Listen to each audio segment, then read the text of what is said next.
Trouver la femme de sa vie est une quête aussi profonde que complexe, un voyage qui ne se fait ni en un jour, ni sans effort. Cette recherche s'inscrit dans un cheminement qui demande du temps, de la patience, une grande ouverture d'esprit et surtout une connaissance de soi profonde. Pour mieux comprendre ce parcours, appuyons-nous sur la sagesse intemporelle des stoïciens qui enseignent la maîtrise de soi, l'acceptation des aléas de la vie et le discernement dans nos choix. À partir de mon expérience personnelle et des observations partagées dans notre cercle d'hommes, je vous propose un guide complet en 5 étapes clés, illustré par des exemples concrets et enrichi par des citations stoïques afin de vous aider à mieux appréhender cette quête. Avant d'entrer dans le vif du sujet, je vous invite à vous abonner à la chaîne, à liker cette vidéo si le thème vous parle et à partager vos propres expériences en commentaire. Ces échanges nourrissent notre réflexion collective et renforcent notre communauté. Premier point, vivre des expériences est la base indispensable.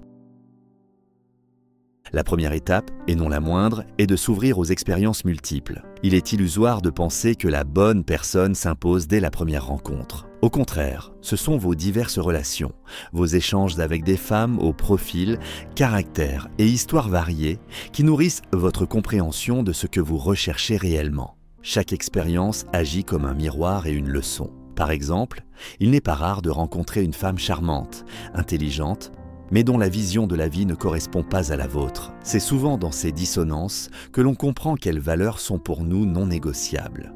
Peut-être avez-vous vécu une relation où la communication faisait défaut et qui vous a appris l'importance d'être clair, honnête et d'écouter activement. Ou alors une autre dans laquelle le respect mutuel et les ambitions partagées étaient le ciment de la confiance. Sénèque, le célèbre philosophe stoïcien, nous rappelle « La vie n'est pas d'attendre que l'orage passe, mais d'apprendre à danser sous la pluie ». Cela signifie qu'il faut embrasser les hauts et les bas des relations amoureuses, car c'est de ces moments vécus pleinement que naît la sagesse. Deuxième point, affiner ses critères, reconnaître et catégoriser.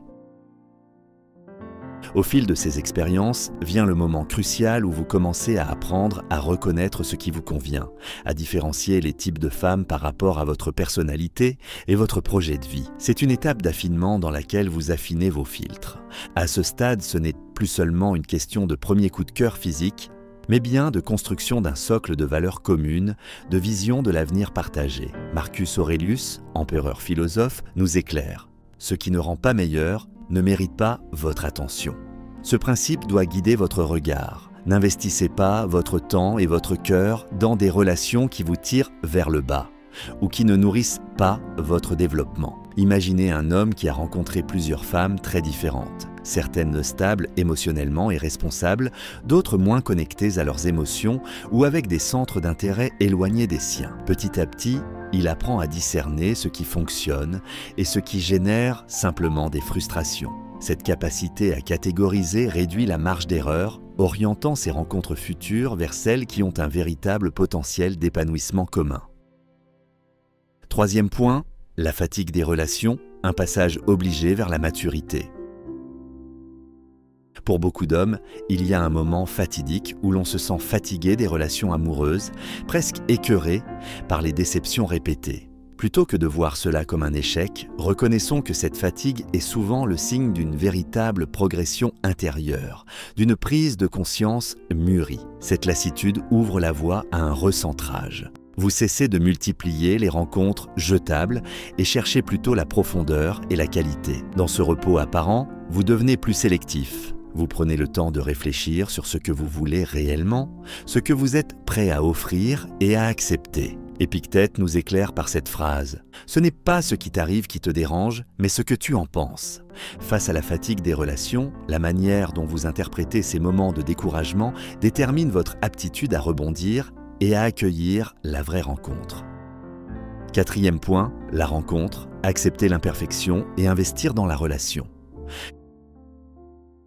Quand celle que vous reconnaîtrez comme la femme de votre vie apparaît, il est fondamental d'accepter que cette personne n'entrera pas dans votre existence comme une héroïne parfaite, sans défaut. La vraie richesse se cache souvent derrière cette apparente imperfection. Chaque couple construit son chemin à partir d'un engagement commun et d'un travail sur soi et sur l'autre. Cette idée rejoint l'enseignement stoïque où la vertu consiste à cultiver sa propre nature tout en acceptant celle des autres. Sénèque nous avertit. Ce n'est pas que nous disposons de peu de temps, mais que nous en perdons beaucoup.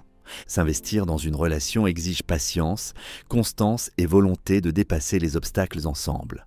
Un homme peut découvrir que sa compagne est douce, mais manque parfois d'organisation, tandis qu'elle apprécie sa capacité à stabiliser leur quotidien. Cette complémentarité formée par leur travail mutuel devient alors la base solide sur laquelle repose leur couple. Cinquième point, la complémentarité profonde, ressemblance dans l'essentiel. Au-delà de l'apparence, c'est dans la complémentarité et la ressemblance profonde que réside la longévité d'un couple. Il ne s'agit pas d'être identique, mais de partager des valeurs, une vision similaire du monde et de la vie. Épictète invite à rechercher dans l'autre ce que l'on a perdu en soi-même. Souvent, un couple réussi se compose d'individus qui comblent l'un chez l'autre ce qui leur manque, formant ainsi un équilibre harmonieux. Par exemple, un homme ambitieux mais parfois désorganisé rencontre une femme pragmatique et méthodique. Ensemble, ils s'épaulent et progressent. Au-delà des épreuves, ce partage des valeurs communes permet de traverser les tempêtes plus sereinement que des personnes trop différentes ou incompatibles. Au final, trouver la femme de sa vie est une aventure humaine qui commence par la connaissance de soi, se forge dans les expériences, s'affine dans le discernement, traverse la fatigue et l'épreuve, et trouve son essence dans une rencontre appuyée par un travail commun. Ce n'est pas la recherche d'une perfection illusoire qui mène au bonheur, mais la capacité à évoluer ensemble, à grandir l'un avec l'autre. Marc Aurèle résume parfaitement cette idée. La perfection de chaque chose réside dans sa nature même. Cherchez une femme qui correspond à votre nature, acceptez vos différences et construisez ensemble. J'espère que ce partage de réflexion vous aidera, vous et tous ceux qui se posent cette question essentielle, à mieux comprendre ce qu'est la quête amoureuse véritable. N'hésitez pas à poster vos propres vécus et interrogations en commentaire, car le dialogue sincère entre hommes, dans un espace bienveillant, est souvent source de grandes prises de conscience.